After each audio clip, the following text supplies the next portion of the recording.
reading this text, and I've given it to you in precisely the translation I'm reading, so that might help. It's a parable of Jesus called the parable of the shrewd manager. And here it is. Jesus told this story to his disciples. There was a certain rich man who had a manager handling his affairs. One day a report came that the manager was wasting his employer's money. So the employer called him in and said, "What's this I hear about you? Get your report in order because you are going to be fired." The manager thought to himself, "Now what? My boss has fired me. I don't have the strength to dig ditches, and I'm too proud to beg. I know how to ensure that I'll have plenty of friends who will give me a home when I am fired." So he invited each person who owed money to his employer to come and discuss the situation. He asked the first one, "How much do you owe him?" The man replied, "I owe him 800 gallons of olive oil." And by the way, that was a huge amount. So the manager told him, "Take the bill and quickly change it to 400 gallons. "And how much do you owe my employer?" he asked the next man. "I owe him 1,000 bushels of wheat," was the reply. "Here," the manager said, "take the bill and change it to 800 bushels.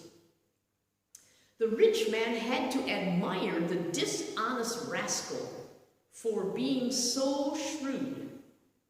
And it is true that the children of this world are more shrewd in dealing with the world around them than are the children of the light. Here's the lesson. Use your worldly resources to benefit others and make friends.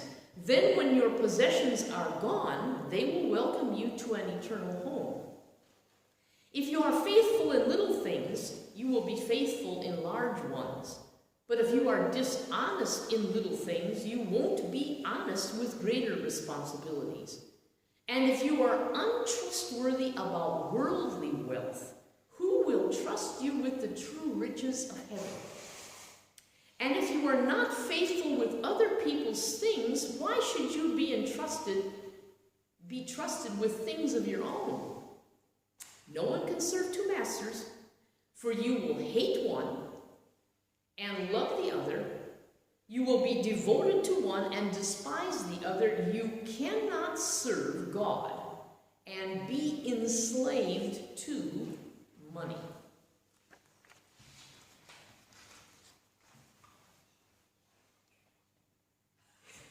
It's a weird one. Okay, this is a weird parable. I want you to know that this is probably the most complicated parable that Jesus ever spoke out. So, I'm not saying that I have all the answers to this parable, but let's hear me out and see where we can go with this. This story actually sounds quite like a newspaper article from our times. A manager is dishonest. Well, what's new about that? I don't know about you. Every week you can read the newspapers where a manager is dishonest. Money has disappeared. Oops, that doesn't say anything new. And now the guy calls him in, his boss, and says, "You're fired." Jesus never stepped away from talking to his audience about the issue of money. Most preachers don't talk about money. Why? Everybody thinks money is a private deal, and any preaching about money is meddling. Jesus did not shy away from the subject of money.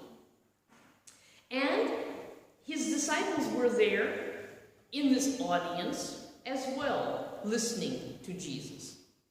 Now, this particular parable, if you look in the Luke's gospel, it's like a link or a bridge between the story of the prodigal son, which precedes it, and the story of Lazarus and the rich man, which comes next following. It's the story in between. The prodigal, we know, wasted his inheritance, and this manager wasted his employer's money. There's a connection there. So what is this parable telling us? First, let's look at the story itself.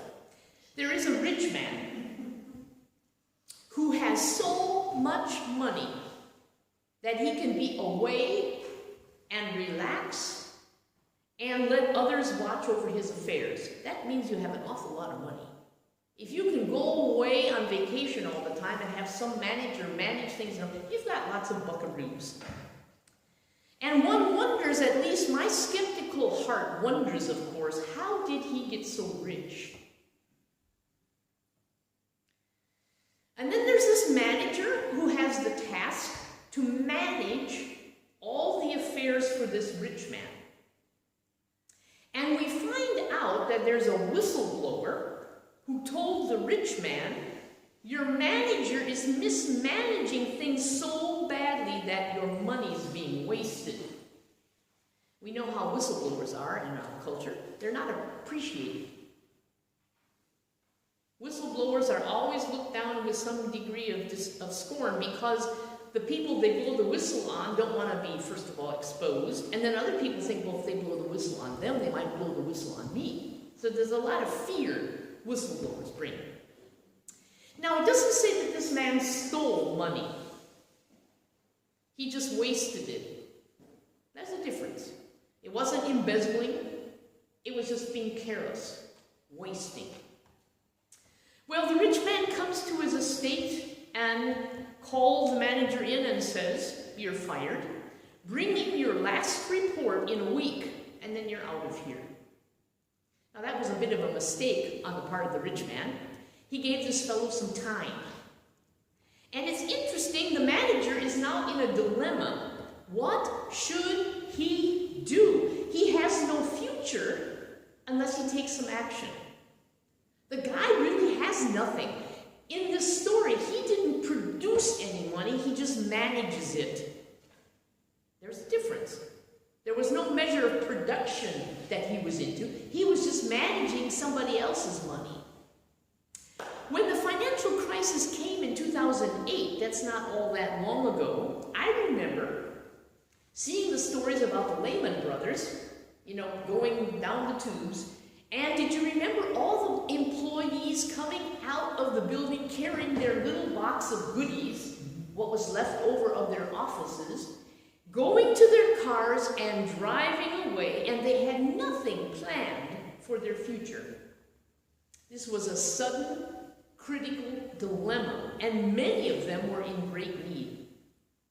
No future. That can happen to the best and the worst of employees.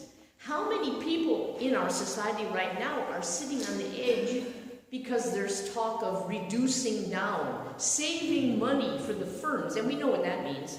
Saving money for big companies means you cut off employees. That's what it means. That's how our culture is right now. The status of our manager is fully at risk, and he asks himself, what do I do? How do I save myself? He comes up with a clever plan. He keeps the books. He knows who owes his employer money, and in the form of goods, he knows precisely how much they owe the man. And in the back of his mind, he says to himself, I am not able to dig ditches anymore. He's not young anymore. He's been managing for quite a while. And he says, I really don't want to beg. I don't know if anybody of us would vote for begging, would you? I've seen all kinds of beggars on the street in Stuttgart. Some are not part of the coordinated groups of criminals, but there's lots of other folk out there begging. That wouldn't be my first choice either. But you know how many people fall through the slats? Christopher can tell all sorts of stories of people who end up homeless in places like Boston because they lost their job. And sometimes these fellows, most of them are men often, they lost their job, their wife kicks them out, they get divorced, and there they are, bingo, on the street, under the bridge. Christopher said one time to me when he was in one of his more interesting times with money, he said, well, at least I know where to go to sleep if I ever get homeless. He knows all the places. But this guy says, I don't want to beg, so he says, I know what I'll do. debtors and says, let's make a deal. Let's make a deal. I will lower your indebtedness, and you will help me when I'm fired. He was proactive, and he was using wealth either that was gained unlawfully or was a result of overcharging. Maybe he knew that his employer was overcharging all of these people, and he thought, I'm playing Robin Hood now. I'm going to take from the rich and give to the poor. He helped those who were in trouble, and then they were going to help him when he was in trouble. There was an honor code back then, and none of those who received this help would expose him. They wouldn't blow the whistle on him. And all who received help were then socially obligated to him, and they all lived in the same area, so no one who had a good deal from him was going to ever expose him as the one who cut them a good deal. It's a clever plan. Then he would be cared for when he was kicked out. Now, what's interesting about this story, and this is a story, by the way. I don't know if Jesus just concocted it for a reason, but it's clever if he did. The rich man admires this fellow for this shrewd plan. That bothers us right away. We think, what? He thinks it's cool that his manager who ripped him off thinks it's shrewd? Now you ask, why didn't he take him to court? Well, that's interesting.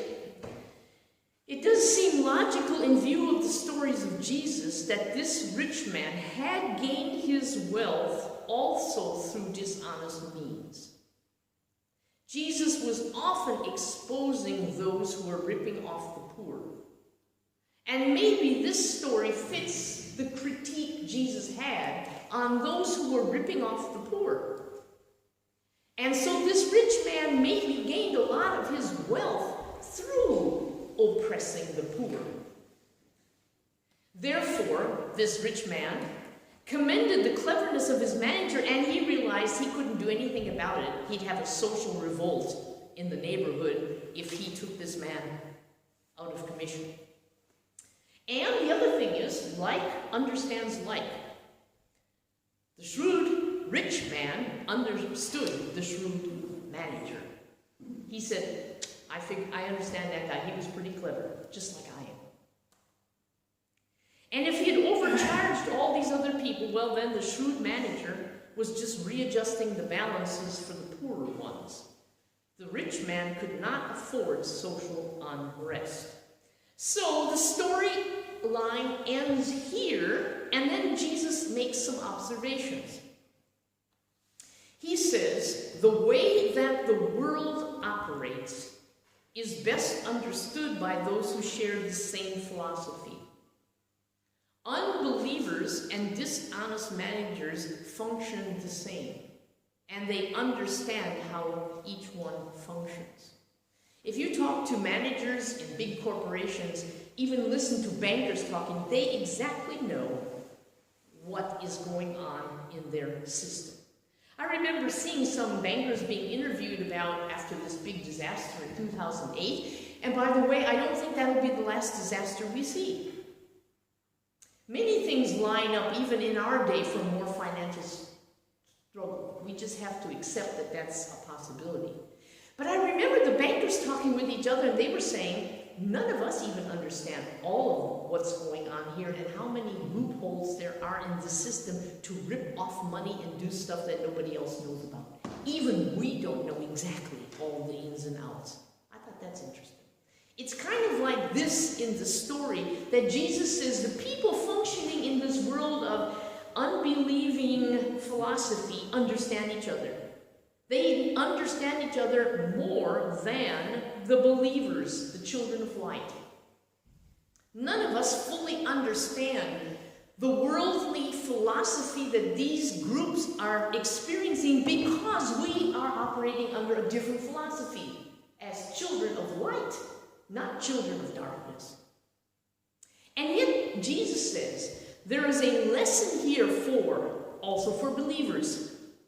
Use the worldly money you do have to benefit others and make friends.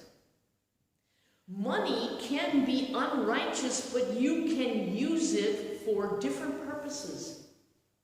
For when your possessions are gone, then the ones you have helped will welcome you into an eternal home. That throws another dimension into home. I think we understand it, though. If we help people, if we're in need, I wouldn't go out on the street first. I would call up those I knew and said, hey, I need help. That's the relational dynamic one can establish if you're not a dishonest person, you see. If you're honest in your dealings with one another, then you can use your wealth to establish the relational honesty needed to help you later on. That's the good news about this story. David Lose makes this observation in his article, Money, Relationships, and Jesus' Most Confusing Parable. One of the prominent themes in Luke is the proper use of wealth. Except that it's not just the use of wealth. It's more like Luke is concerned with our relationship to wealth and how it affects our relationships with others. I think that's interesting. How are we related to the wealth we have?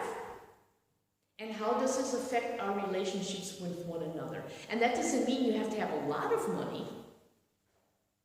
How many places in poverty-struck areas, getting back to what I've heard about South Africa, where there's poverty, a lot of people turn to violence and destroy all kinds of relationships, even when they don't have much. So not the amount of money you have, but your relationship to it is significant. And how this affects our relationship to one another. There is a change in the manager, this gentleman observes. Once the dishonest manager acted in a dishonest way to enrich himself, he now acts to enrich others and thereby establish a relationship of mutual benefit. He changes. And often if you listen to the stories of people who have landed on the street after being high and mighty and they get low, there's a change. A change often of philosophy, a change of experience. And this relationship between money and the use of it was a problem back then.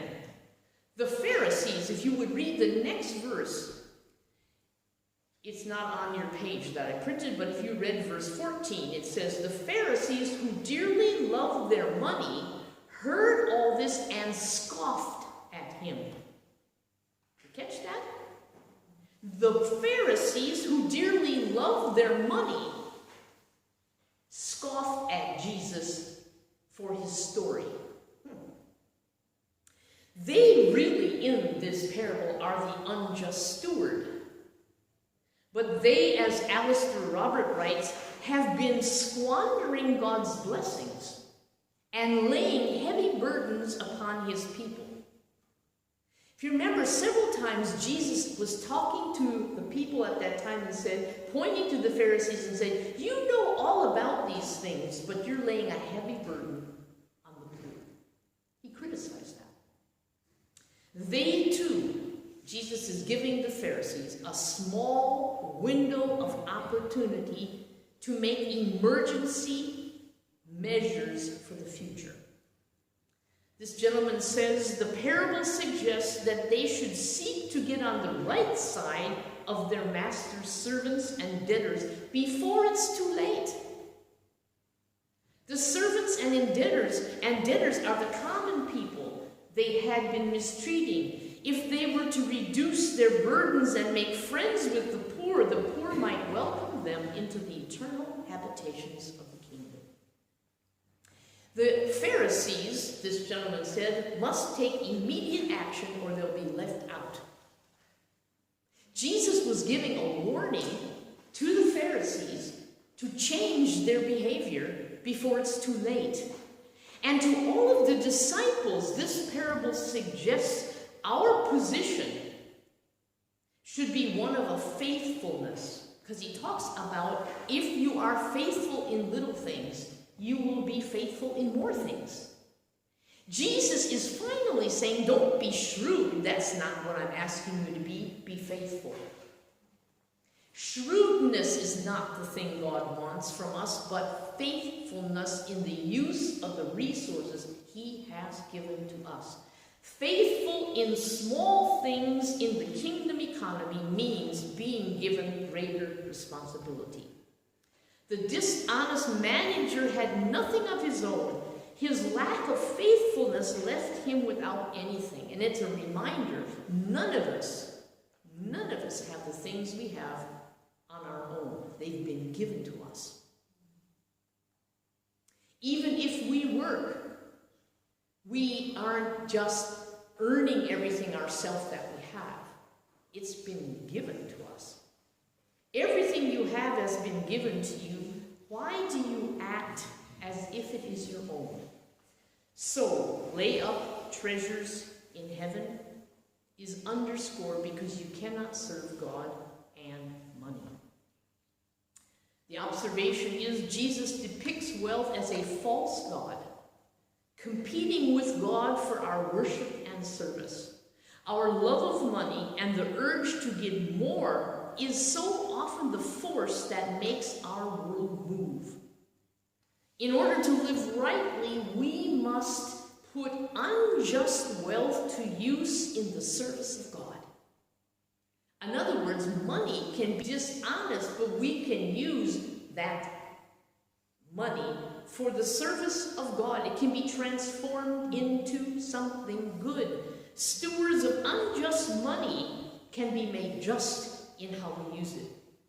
So, at the end of this, we can say we still have time to reconsider how we use our resources, which finally always has to be seen through the eyes of the poor. This story of Jesus always turns our hearts towards him. He has shown us what true riches are, what can never be taken away from us, and what can be shared with others so that all will be part of an eternal life together. That is the point of how Jesus wants to lead us. And this is one of the more interesting parables he shares with us in that regard. May the Lord let it seep into our hearts and think about it so that we will be stewards in a good way with the resources that the Lord has given to us, that will be faithful, that will use things transformationally for the good of the poor, to be reflective of the kingdom of God. And all the people said, Amen.